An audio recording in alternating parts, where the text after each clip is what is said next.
Kubor nakaslem jong unongsan Hima.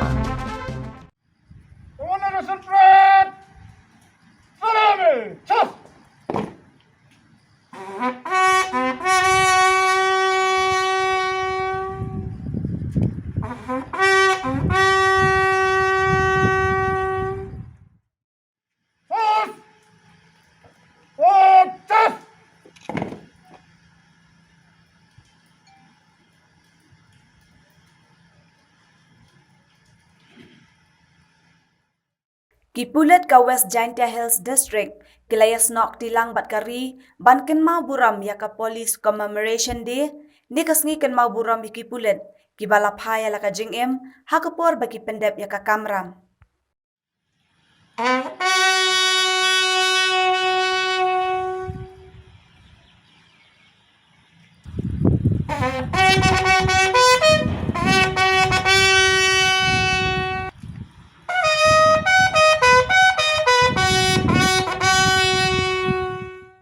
Ya kan ikasngi lalek Kynmaw Burom hari serve police ha ka jidan lang ki he Pulit jo ka district bat la penlong ru ya ka jingbo sentiu bat ya ka jing skapjar basipor.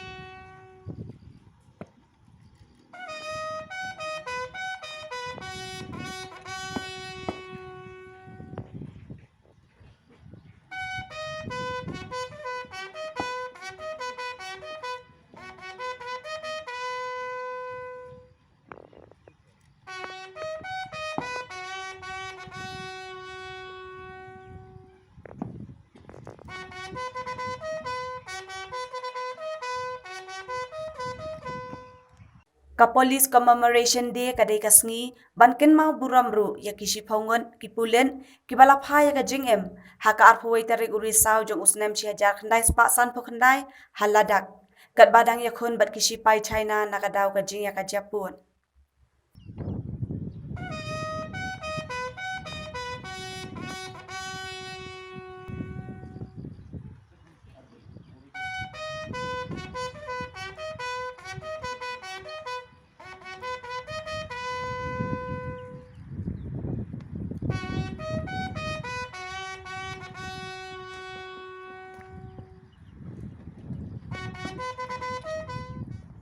Superintendent of Police Wjhd Hills District Ubikram di Marang ula puleru ya kakerteng ki Pulit barok lai spa hnyop hunyangut haki jella baper ki balaphai laga jingem haka jing syakri ya ka kamban IT ya ka jingem nakabentakari. Almost 1 month, and they were cremated with full honor in northern Ladakh. From that point of time, since 1959, we started commemorating the great souls who laid down their lives, 10 policemen who laid down their lives with this Chinese aggression.